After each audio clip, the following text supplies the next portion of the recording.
Hey, welcome to lesson 5. We're on page 547. Today we're going to be learning about solving radical equations. What? We're going to use the properties of equality to solve these equations, and we're going to identify the extraneous roots when we solve these equations. We know what extraneous roots are, right? We've looked at those before. Check out this whole bunch of doors, but one is open in the middle. That is what? Adorable. That was adorable. Nope. That's adorable. Anyways, we're going to start with the review. Let's look at number 1 here. The square root of x equals 2. All right, we're going to get my pen going here. Square root of x equals 2. If you remember how to solve that, we have to undo that radical. So what's the opposite of taking a square root? That is, of course, squaring. So we need to square both sides. That's going to give us x equal to 4. Easy enough on that one. How about number 2? It's a cube root. So that's the number 3 times. You multiply it 3 times itself, and it gives you x. Well, we're actually going to do that. We're going to multiply it times itself 3 times, so we raise it to the power of 3. But we have to do that on both sides. Check out those parentheses. Don't be lazy, because if you don't use them sometimes, you'll get the answer wrong. These will cancel out. Here we get x equals negative 2 to the 3rd power. Guess what that is? Negative 8. Fantastic. And then lastly, we have the square root of x equals negative 2. What? That can't happen. I'm going to stop right now. Stop it! Because you can't take a square root and have it be negative, right? Square roots are only positive. But let's pretend like we were to square this. Then guess what would happen? We would get x equal to positive 4. Now, here's the problem with that. This actually leads us into the extraneous solution conversation, because when we get these answers, we need to actually plug them back in the original equation and see if it does actually, if it is a solution, if it does work out. So when I plug a 4 in, the square root of 4 is just 2. And here it says negative 2. So that would be extraneous. So this one would be no real solution. That's what we would write for this. There's no real solution. By the way, we should check these other ones. Cube root of negative 8 is negative 2. Good. And the square root of 4 is 2. So those check out, but the last one does not. Let's move on. So we're going to read at the top of 550. Raising both sides of an equation to a power may introduce an extraneous solution. So it's important to check your answers. Extraneous solutions. How do you say that? Extraneous. Extraneous. Very heinous, this extraneous solution.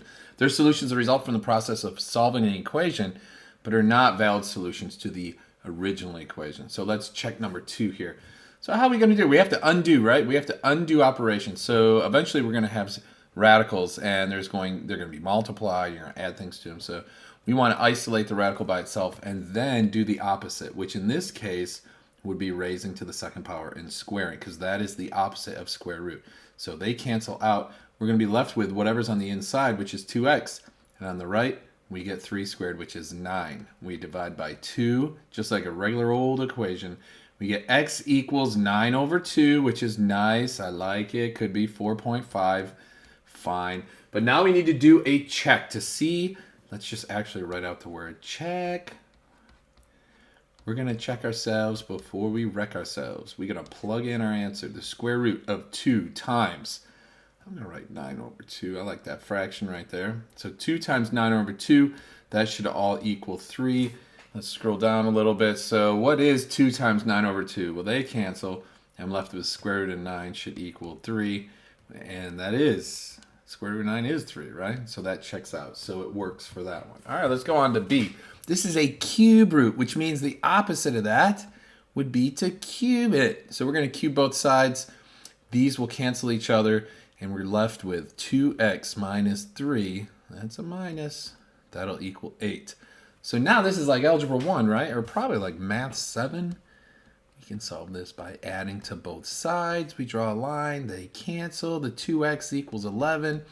And for this one, I'm going to get x equals 11 over 2. Very similar to the other one. Let's check it. So here is the check. I'm just going to write check. Cube root of 2 times. Now I'm plugging that in where the x is. So it's 2 times 11 over 2. And then I got to subtract 3. That should all equal 2. So in our check here, cube root of, these would cancel, right? You get 11 minus 3, which is 8. Is the cube root of 8 equal to 2? 2 times 2 times 2 is 8. You betcha. So that one checks out as well. That's A and B. Let's go on to C.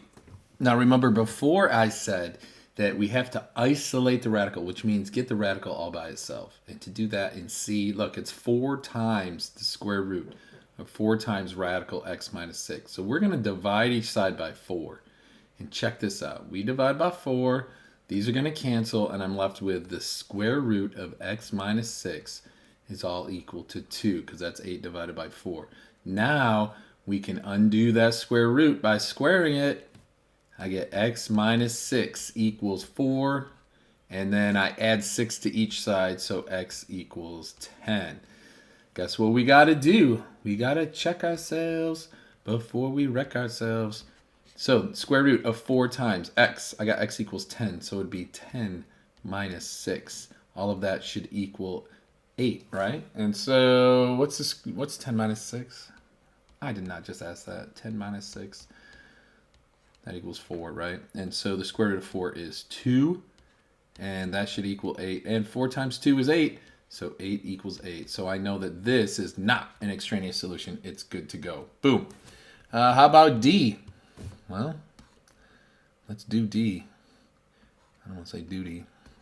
So the square root, when we square it, they cancel, right? So we get 2x plus 1 will equal 5 squared. Now we all know that 5 squared is 25. What if we subtract 1 from each side? I get 2x equals 24. And what if we divide by 2? I get x equals 12. Some of this you should be able to start doing in your head, right? I mean, you should be able to do that. Here's the check. So the check, square root of 2 times 12, because that's the answer we got. The solution, we add 1, we take the square root, and it should all equal 5. So this equals the square root of 24 plus 1. And we know that 24 plus 1 is 25.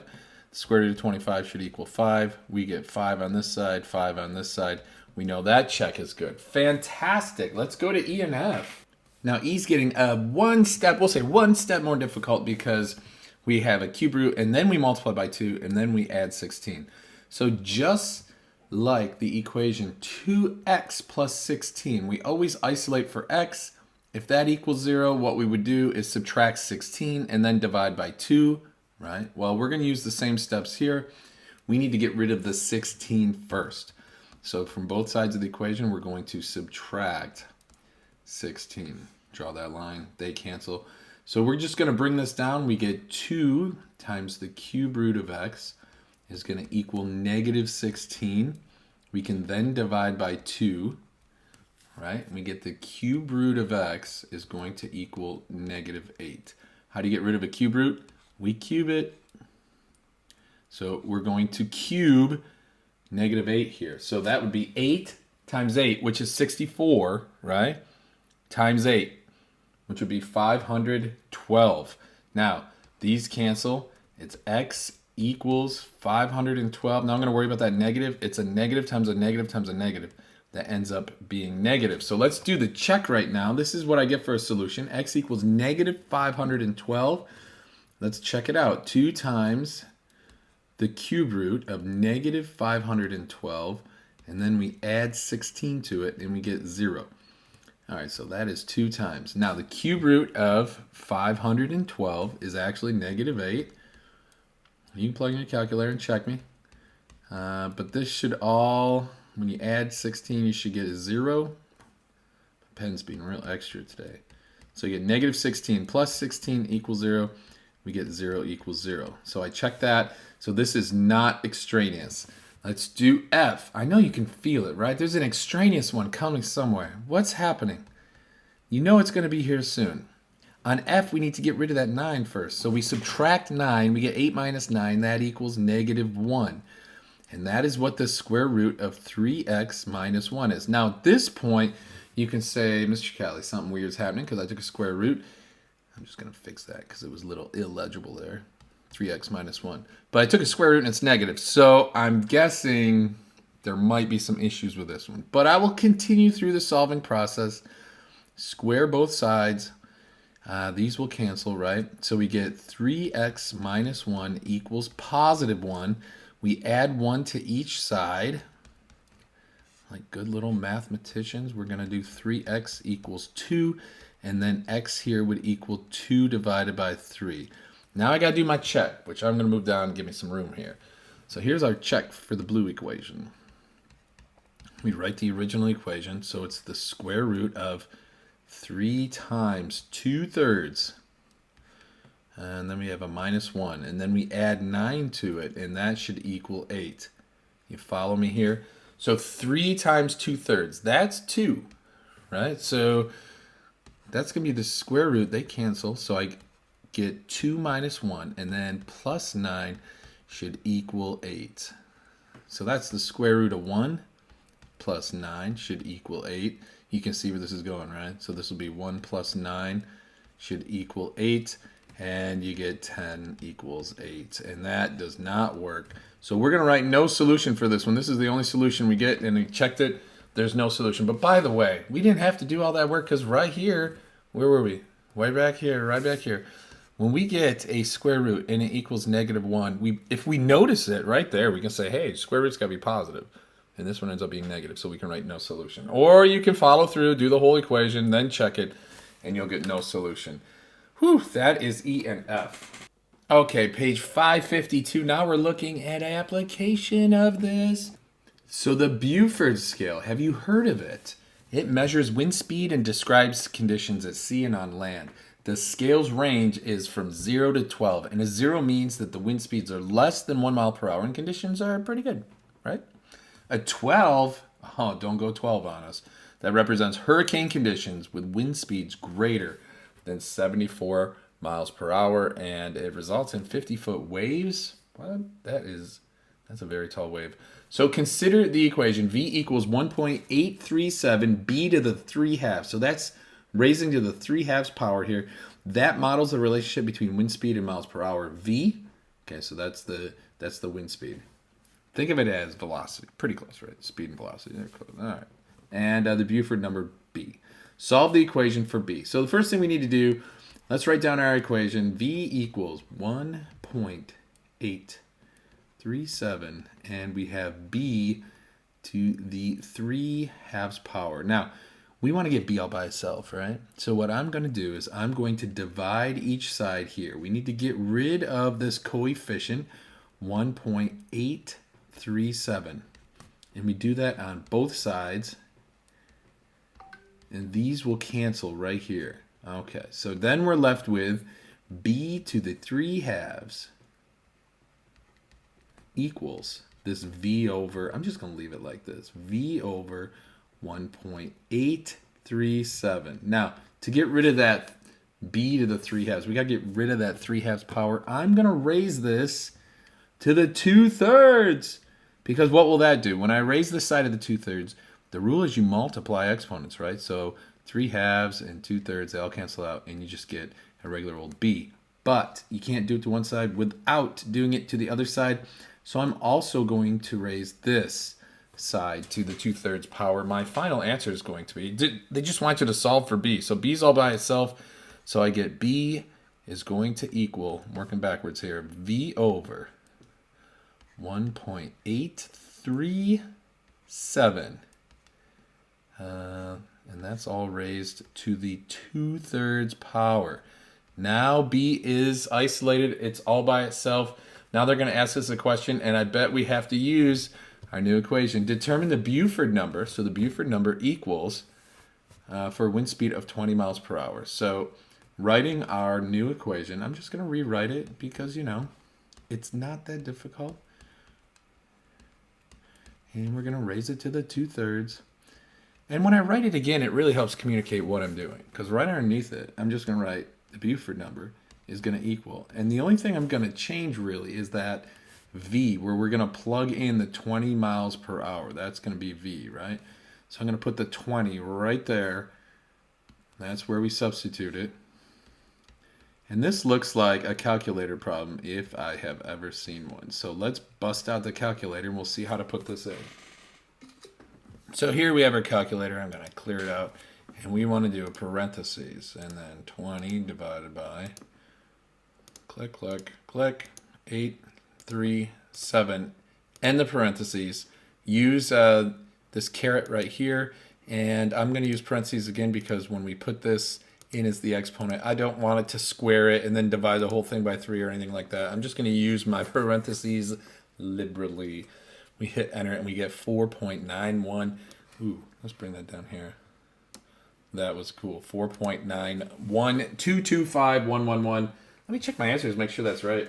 Darn tootin', that's right. A wind speed of 20 miles per hour is equivalent to a 5, approximately. It's 4.91. It's close. It's a 5 on the Buford scale. All right, let's do our next application problem. The body surface area, BSA, is used to help determine proper dosage for medications. Here's the equation. It models a relationship between the body surface area in square meters and the patient's weight in kilograms and the patient's height. So we got two different variables right here. They want us to start by solving the equation for H. I didn't leave myself much room here, did I? Let's make a little room. All right, now let's solve this for H. What do we got? Let's go red. So BSA. I don't like this because that looks like it's 3 different variables, but it's only one variable. That equals the square root of WH over 60. Now, the first thing I'm going to do is I'm going to multiply both sides by 60, right?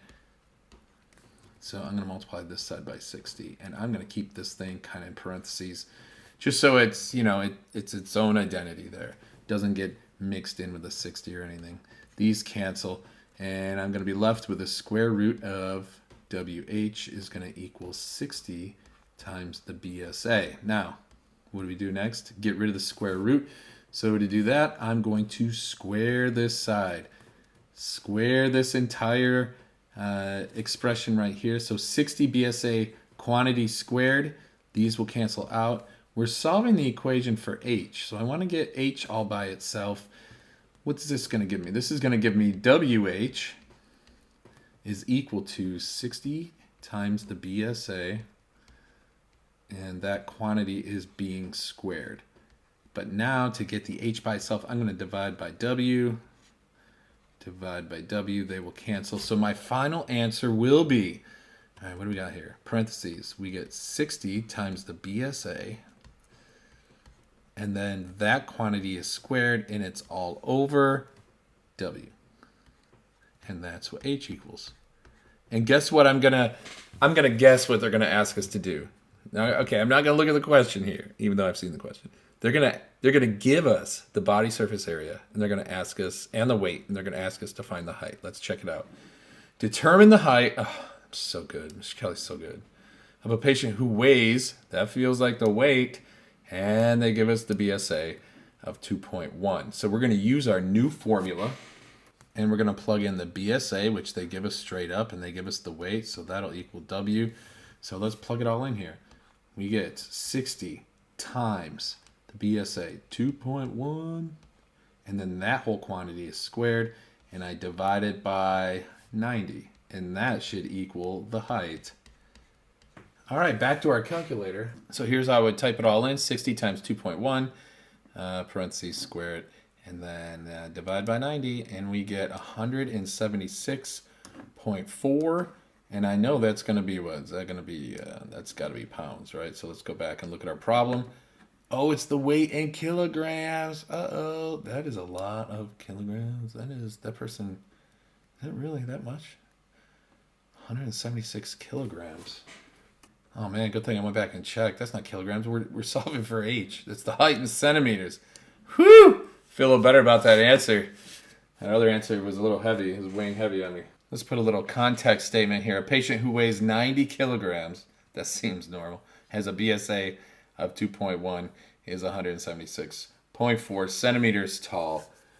Boom. All right, so the next one we have is one that you can try for yourself. So I want you to try number 3 here. So try number 3 and then come back, pause the video and try number 3. Ready, set, go. Do A and B.